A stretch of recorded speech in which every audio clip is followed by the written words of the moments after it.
welcome back. Oh, let's talk about it. Before we get started, go ahead and hit that subscribe button. Just take a quick second, try to get the numbers up. That way you get notifications when each episode posts. All right, now I got a special one for you. Got a good friend, good brother here. We will just get right to it. He did 18 years for a crime he did not commit. Go ahead and introduce yourself, and then we're going to get into it. All right, Eugene. Most people call me Strong Temp. So that's who I am. Uncle Gene. I'm just a personal trainer of Emporia. Okay. Now, originally, where are you from, Gene? I'm originally from Cincinnati, Ohio. Moved to Virginia the summer of '88. Summer of '88. Okay, so we're going to get right to it.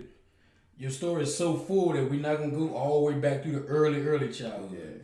What we're going to start at is, what put you in the position of what type of lifestyle were you living, what type of reputation did you have to even be in a position to get charged with a crime that puts you in jail for 18 years? Really being hard-headed. Okay.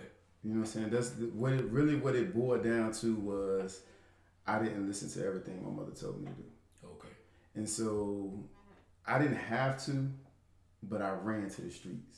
You know what I'm saying? I was a kid. I was getting allowances. You know what I'm saying? Okay. I had chores. Okay. You know, but it wasn't exciting. You know what I'm saying? So moving to Virginia and moving to Richmond, you know. And what part of Richmond were you in? South Side. Okay. Just had to be clear because it's a difference. Living over South Side and seeing like the difference with money and the black act, you know what I'm saying, legend and yes sir, you know, things of that nature, and wanting to be a part of that. You see the gas flashing, you see the girls. Yeah, and stuff. Okay. Yeah. So I ran to the streets, working for somebody. I was always a protector of my family. Okay. You know, I was always a person that would do something. Okay. You know, so I'm trying to get us straight. Yeah, from being my mom taught me not to be a follower. Okay. So from being a follower to being a leader of other people in the neighborhood, you know what I'm saying? So that was the thing, and I ran to the crack game. Okay, so how did you get introduced to first working for somebody else. Okay. Working for somebody else, and then decided that I didn't want to work for nobody else. Yeah, you told me a story, but the breakdown didn't make sense. The money won't sound right. The money wasn't sounding right. We back in the day, dudes was getting pimped in 70-30s and 60-40s, and when the percentages didn't look right, I just made an exit, left. Started your own operation. Yeah. Okay. So that was the beginning of it, and being in the streets, being a person that will always be called on to do something, because at that time I really didn't know what fear was. You know what I'm saying? Being afraid of other people. And about what age is this? This is like 12, 13. Okay. I didn't know, you know what I'm saying? I didn't really know how to be afraid no more. So, and I used to see people get bullied, and I got bullied before. Okay. So, in the turnaround of being a bully, but I could always fight. I come from a line of people that could box and all that. Professional and all the way down. Yeah. So me knowing how to fight, I started defending myself. Okay.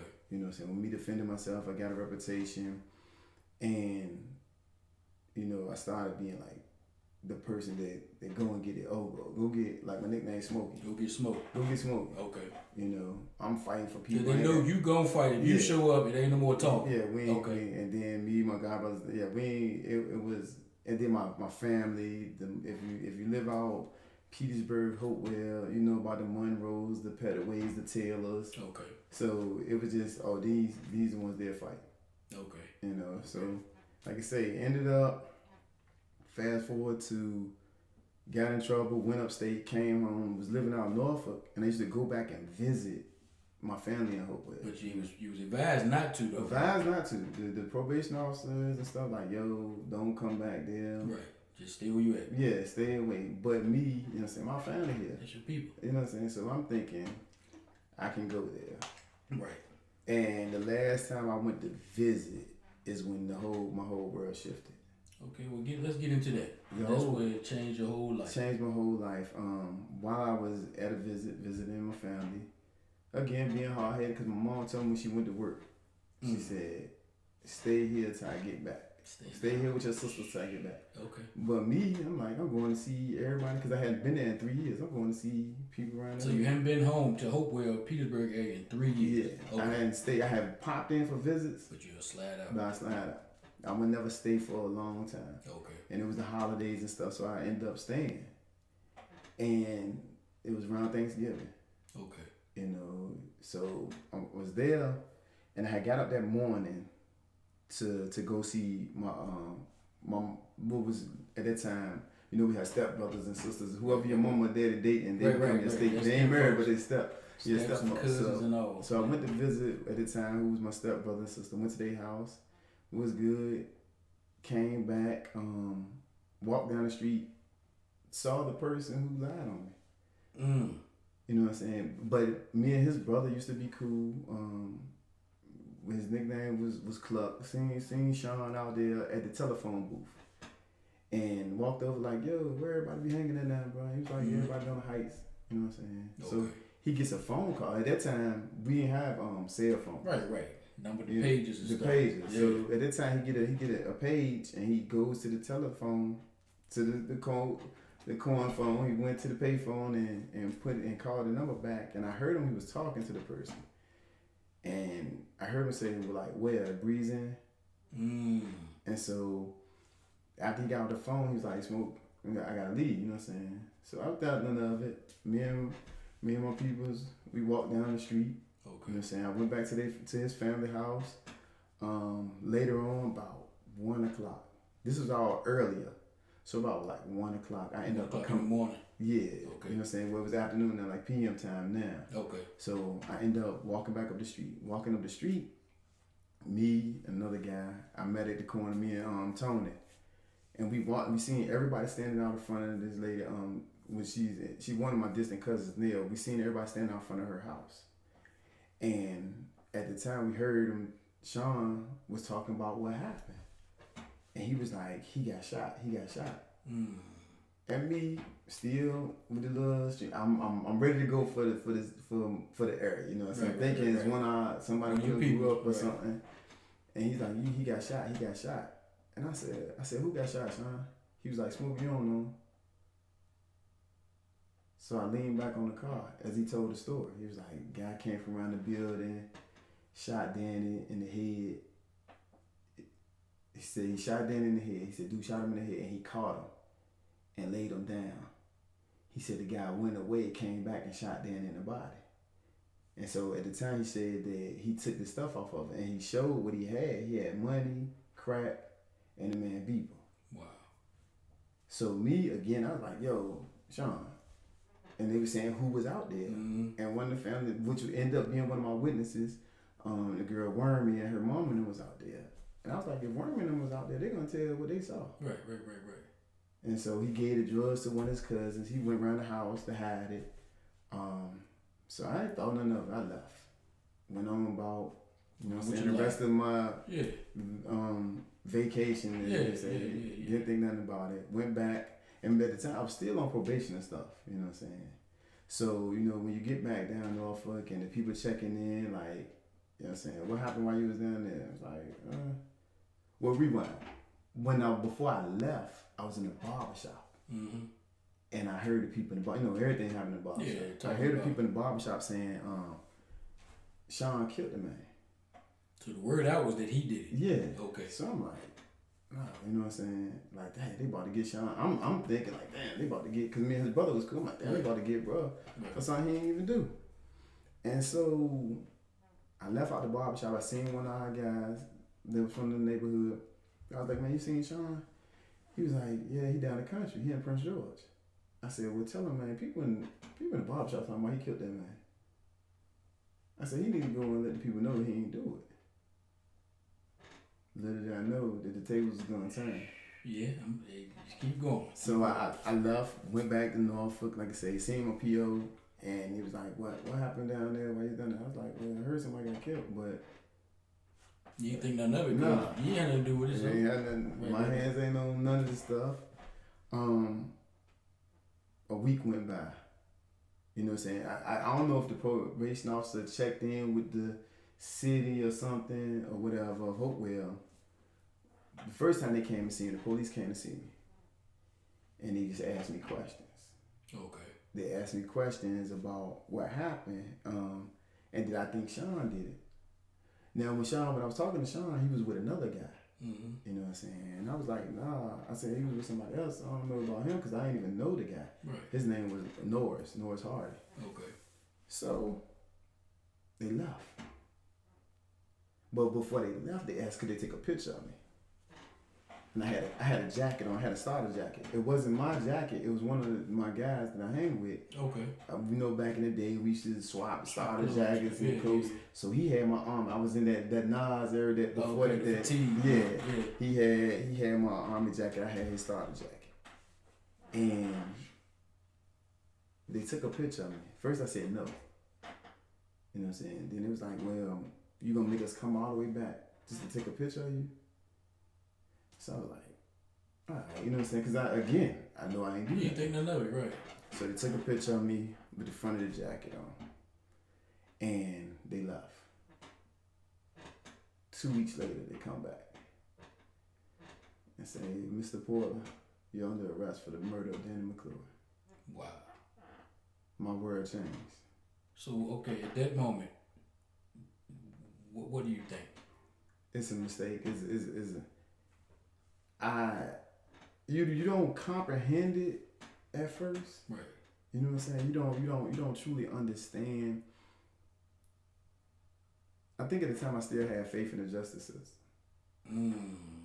Good. Because I've always, every charge I've ever had, I pled guilty to. Okay. So this is just a misunderstanding. I know I ain't got no gun. I know I ain't killed a man. I ain't never even seen no motive or anything, right? I never murder is supposed to be some type of motive and stuff like that. I never even saw him before. Wow. You know, so they asked could they check the house and get some property. So they did. They went. They got the starter jacket. You know, they took some shoes and all this stuff that they test for powder residue and all that. They took all that stuff. And I remember that night, we was riding back, it was like raining. We was riding back from Norfolk to Hopewell. And I dozed off. And I heard the officer say, are you asleep? And I jumped up, I was like, nah, I ain't, Because at this time, I don't know what's going on, man. Right.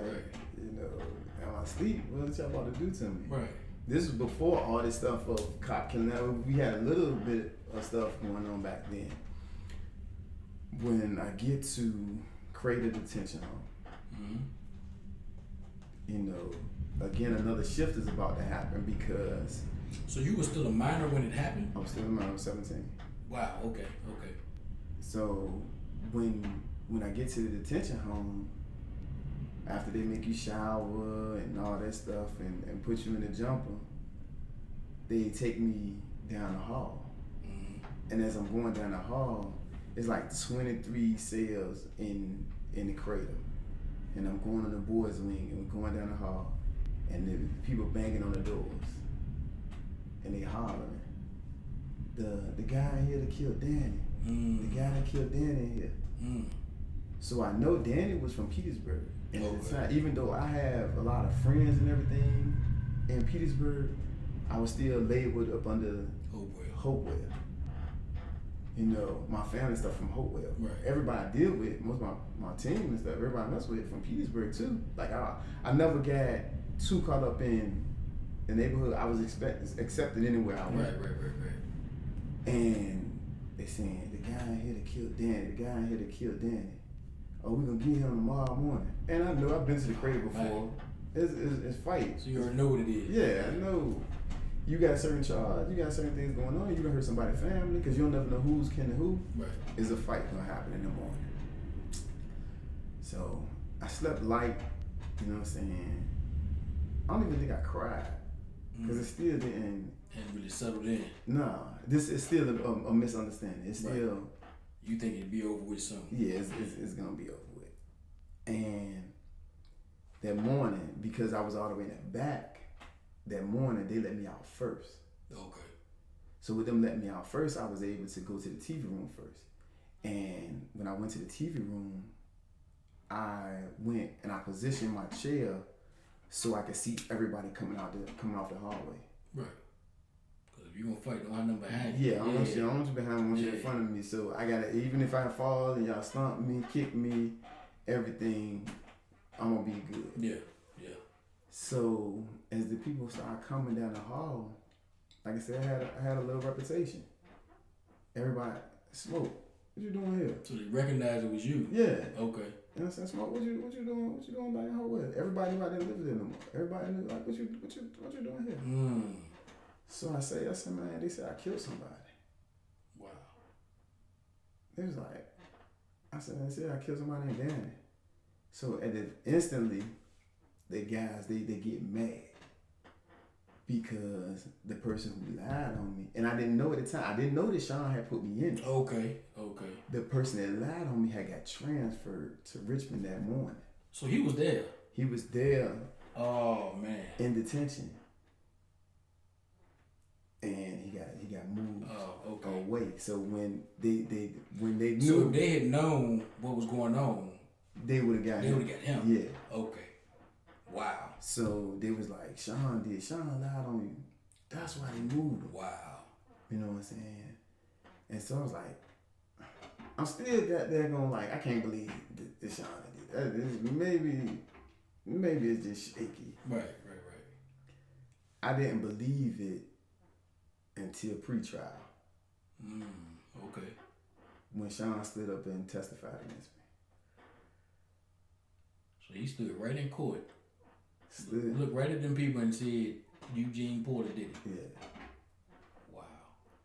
And it was what was so crazy was the week before, like when I had talked to the court appointed lawyer, like say, if you're in the streets or if you're doing this may be a police. If you're in the streets and you're doing something wrong, make sure you got a lawyer. Not court appointed. Yeah, the public defender thing, or make sure that you know the law yourself. You know what I'm saying? Know what they can do and say and all that stuff. Things that I had to learn once I got to prison, going to the law library. Okay. But make sure you know. Because we are the only people who don't study what we're doing. Talk about it. You know what I'm saying? We don't study the game. Right. We just jump in. We learn about the game after the fact. As we go. Either as we go or after the fact. And so I'm in there and I'm talking to my lawyer. Ray Lupo was my lawyer at the time. A court-appointed lawyer. Worked for Marks and Harrison. Thought I had a good lawyer, but because of the name Marks and Harrison. Yeah, I thought of Ray Lupo was my lawyer. He's a judge now. He was my lawyer, and I asked him like, "What's gonna happen?" He said, "Well, you go to this pretrial. Pretrial is to see if they have enough evidence to convict you on this. Like this is the highest case I've ever had. Like murder was." That's the top of the line. That's the top. Yeah. You know what I'm saying? So I didn't know about pre-trials and all this stuff like that. Okay. So the night before we supposed to go to court, Tony ended up getting locked up. Okay. What they did, they was getting Tony out the street so he wouldn't retaliate over somebody doing something to his house. Somebody threw a fire cocktail. And burnt his house down. And Tony's the one that was with? Tony was with me. Tony was the one I walked from down the court. Oh, that was your boy. Okay, yeah. That was your guy. Okay. And so when Tony showed up in detention, I was like, okay. He was a witness. You got a witness. This is one of the witnesses to seeing that you ain't do nothing. Yeah. I was out there when Sean was telling the story. So when we get to the holding tank, we sitting in there in the hallway. We handcuffed to the chairs, and at this time we still juveniles, so they bring the juveniles in different from the adults. But in the adult holding cell, Lamont Parsley is there. Okay. Lamont was out there too when Sean was telling the story. Okay. So I look and see, and Lamont like, Smoke, what you doing out here? I said, man, Sean said I killed somebody, man. I killed that man. Good gracious. So they like, what? Man, that's some bull. You know what I'm saying? And so we go to trial, and we go to the pre-trial. And I'm in the pre-trial, and They're telling the story. They asked the witness, Sean Coleman, what happened. Sean says that I had a hoodie on, and all he could see was this part of my face. But he recognized my voice because we had been in detention together. And he used my real name. Okay. And the thing about when I was in the streets, only people that knew my real name was family, or if I went to school, we went to school together, and the teacher got to call out your name. Right. Other than that, I was smoking. Right. Yeah. So when he said my real name, that threw me. I didn't know your real name. Yeah. Right. And I knew we'd been in detention together, you know what I'm saying? But you don't know me like that. You don't know me just to say you speaking like we're familiar. Yeah. Okay. And so when he started telling the story about the fact that, you know, he was at the Breeze Inn and I came from behind the building, and I asked him, it was Sean, the way he told the story, Sean was standing on one side. Danny was in the middle, and Norris was on the other side. And he said, I came up to him and said, do you got a problem with me? He said, and then I shot him. And he was standing behind Danny. He was standing on the side of Danny in front of the car. They were standing next to each other talking. But he said, I said this to Danny. I walked up in the midst of these three people. This is the story. Okay. And I said, do you got a problem with me? Talking to Danny. And I shot Danny. He said, I shot him in his torso. And he said, Danny fell. Then he says, I walked away so many feet or whatever, and I came back and shot him in the head. And he could tell all that from your voice that it was you. He told me that it was me. But the thing about it also, he said he never saw the gun. He said I had the gun up in the sleeve. Okay. Of the starter jacket, of the jacket. So there it goes. So I'm sitting there and I'm listening to this story. And I'm like, he lying. Right. Like he lying. Like, what do I do? So after they asked for us to make our defense, you know what I'm saying? What do you have to say? And so I tapped my lawyer on the shoulder. I said, call Lamont Parsley and Tony Thomas from the back. He was like, what? I said, they locked up or something. I said, call them from the back. He said, you want me to go back there and talk to him? I said, no. They need to come out here. Yeah. Don't go and talk to him because I know they're going to tell the same story that I told. Right.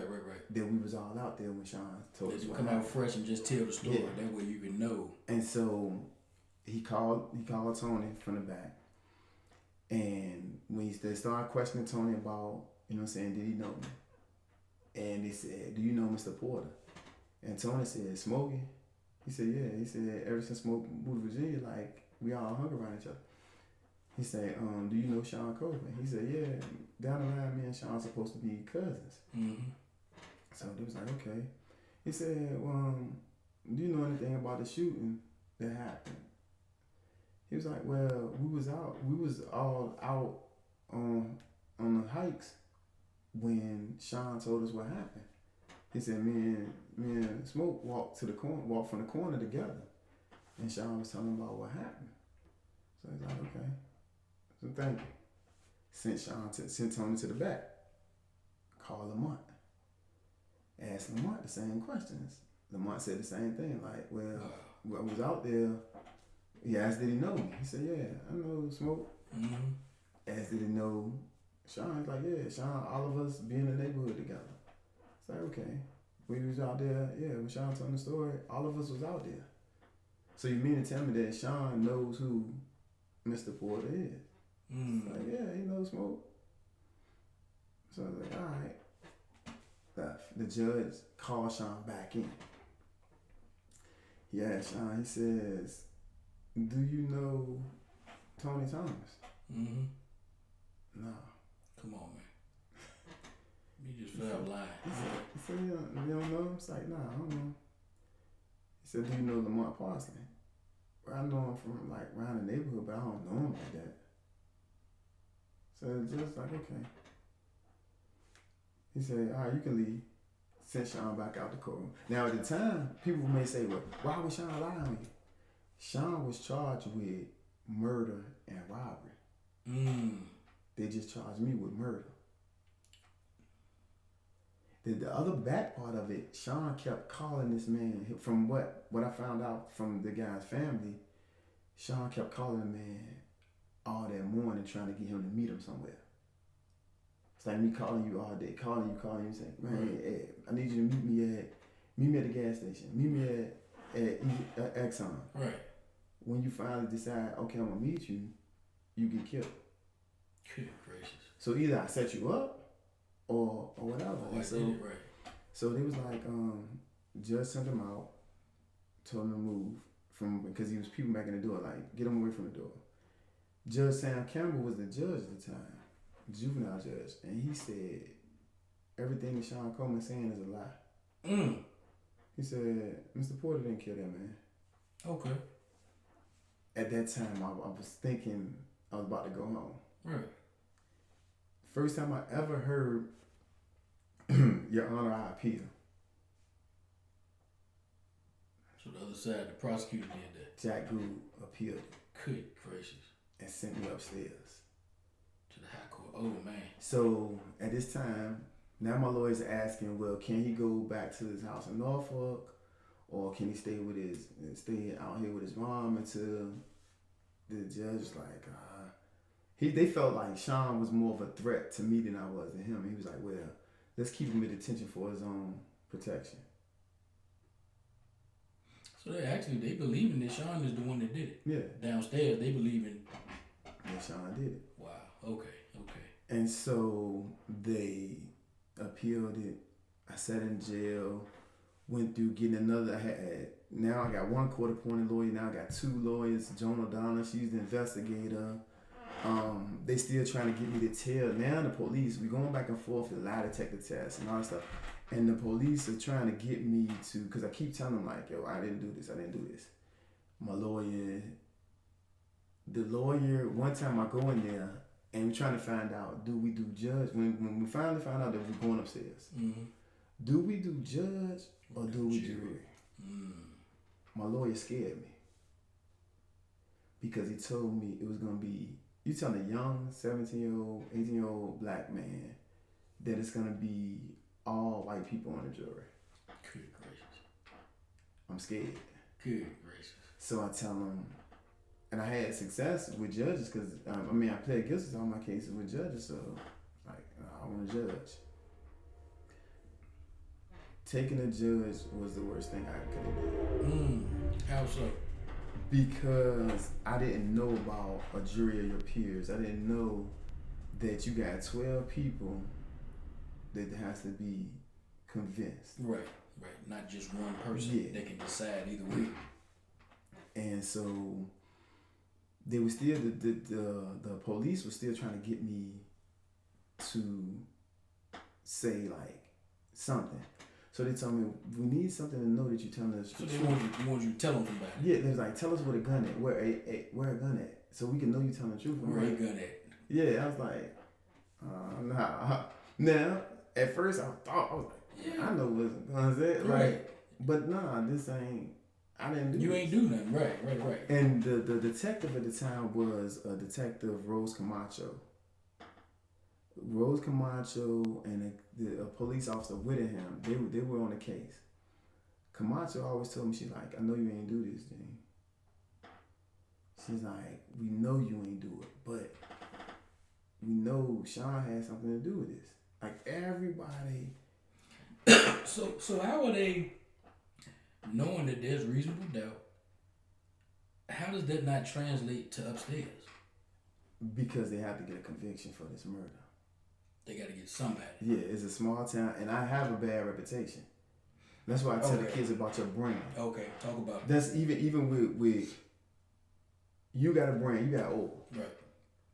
Everybody know is or TSOV is the best. The best, and it lasts a long time. It's uncut, not watered down.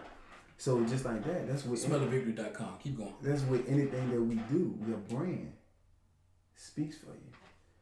And so because I was hard-headed, bad. So at the time, your brand was being hard-headed, being bad, fighting, and being in the streets. Yeah. Okay. And so it was like, I was possibly. You fit the description. I was capable of doing it. You know what I'm saying? Like I won't never lie about. Like I was capable of that at that time because that was the era. That's where.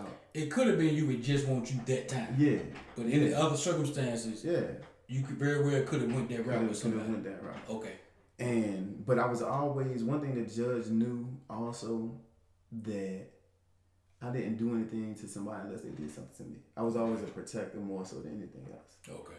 All of my vengeance, all my striking out was all my fights. Anything was somebody did something on somebody else's behalf. Yeah. Even carried that shit into the penitentiary. No doubt. But and so we speed up to trial time.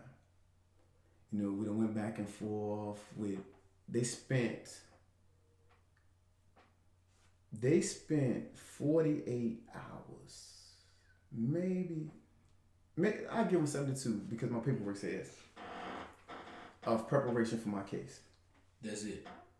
Yeah, because you know they have to put in every time, but in order to get that money, they got to put in. We did this, we did that, and some of the stuff they was counting was a phone call to me. Come on, man. A letter. It was things like this, and when I get locked up, when I get all my stuff from after I get found guilty, and I'm looking over this, I'm like, 72 hours for a murder case? That's crazy. That's all the time that you invested into me possibly spending the rest of my life in prison? No, get him up out of here. That's crazy. So we go through that. They never found a gun. Okay. They never had a motive. No motive. But I did. So when we get upstairs, at first I kept going back and forth to little hearings, and they always had me shackled up. You know, it was like this, walk in, shackled up. Trial time comes, and after so much stuff was going on, I was like, when I went in there and I didn't have the stuff on, I thought I was going home that day. I thought, okay, this about to be over. My little girlfriend in Norfolk, I'm ready. This about to be over with. So that morning, the morning before we went into trial, my lawyer came to me and he says, I got him. Okay. Okay, what are you talking about? He said, I got you a plea bargain for 3 years. Did it sound good to you at all? Because I knew I didn't do it. Because that's hard for some people, knowing what they're facing, but saying, but I lay down for 3 years. Some people take that deal, man. And if I would have had anything to do with it, the mindset that I had of a street guy back then, the street codes that I grew up under, if I would have had anything to do with it, or if me and you was together and I got caught up, I would have took it. I would have took the 3 years. Because you played a part. I played a part. Not 3 and I gone. Yeah, you just make sure commissary straight and everything. Yeah. And family straight and all that. Okay. You know what I'm saying? Okay. So he said, I got him. I got you plea bargain for 3 years. I said, nah. He said, I said, I'm not. Which is crazy. Hold on. Which is crazy because if I indeed murdered someone, how y'all gonna y'all can offer me just 3 years? Yeah. They had already talked about it. Keep going. He said, that's crazy. They gave him a plea bargain for 3 years. And I said, no. I was like, I'm not pleading guilty to something I ain't do. I said, my mom told me never plead guilty to something you ain't do. And he said the smartest thing. He said, your mama not here. And so I was like, that made you an adult right there. Yeah. For real. Good gracious. And so I was like, he said, and I'll never forget. And then I'm in the holding cell, we talking through the glass. So the other guys, like everybody in jail, by this time I got moved to the jail. Okay. You know what I'm saying? So everybody in jail, everybody know that Smoke is locked up for something he didn't do. For a murder that he didn't do. So at that time, other people had to go to trial and stuff that day. So we all in the holding cell. And they listening to, because everybody lawyer come up to him and talk through the glass and, well, we're going to get this and this and that. Right. So when they telling, like, everybody's looking, because everybody thinks Smoke going home today. It's about to be over with, you know what I'm saying, for Smoke. And he said, I said no to the plea bargain. He said, they're gonna give you 50 years. I said, I'm gonna do it stand on my motherfucking head. Good gracious. That's hard. Gee, what in the world, man? That's tough, right? That's hard. They offered me 3, and the alternative is 50. And I told him, I said, I'm gonna do it stand on my motherfucking head. So what the lawyer say to that? All right. But they still had one more shot. They still said, okay, he ain't. We threw the cut book out there, and he ain't bite. We done put the bait out there. He ain't take it. So let's try one more thing. Mm-hmm. Came and got me. Took me to another holding cell. Cause the guys, they mad. The guys in the holding cell, they mad. And they know you're supposed to be going home. Yeah. Okay. What they mean? A plea bargain, you ain't do it. Smoke ain't do it. No, forget that. So took me to another holding cell before the trial. Now I'm sitting there, and the door opens. It's my female lawyer, Joan, and my mom. Okay. So I already know where you're going. Keep going. We sitting in there, and again they starting to ask me questions, and Joan like, look, you know what I'm saying. The thing now is they brung my mom to make me take this plea bargain. Yeah. They done talked to her about it. Like, yo, she get her to convince you to do it. Yeah, you need to tell him to take this plea bargain. But just the day before, he telling you your mama ain't here. Yeah. No, this was early that morning. The same day. Yeah. But now they can go get mama and try to get her to make you take the deal. Take the deal. That's crazy. And so she looks at me and she says, at this time I had a little girl, a female I was messing with, and we in Norfolk, and we didn't know about whether she was pregnant or not, whatever. And my mom's like, well, like, what if she's pregnant and you're not gonna be able to see your son or daughter? I said, they'll see him when I get home. I said, because I'm not taking no plea bargain for something I didn't do. Right. She said, well, they talking about death penalty, Smoke. They talking about life. I said, Mom, I ain't killed that man. So they can talk about whatever they want to talk about, but I ain't do it, so I'm not pleading guilty. And we were talking, I actually have the copy of the news article right here. I'm going to put it up on the screen. All of these names he's calling is up here, so he's not just rambling off names. It's everybody he's talking about, the detectives, the Sean Coleman, all of it's right here. And so she says, she looks back at Joan with tears in her eyes, and she says, he's not going to take the plea bargain. So you're 17, 18 years old, willing to go do 50. She kissed me, tears dropped from my eye, and she said, well, we're going to fight then. We go back in there. The trial starts. Sean Coleman gets up again, testifies. Like he don't know me. He dressed in his white shirt. Come on, man. He don't know me. He done cut, and at the time in the beginning, he had locks. He done cut his hair and everything. He done cut his hair. So we sitting there, and he telling the story. And at the time of the trial, I'm looking at Danny's family, because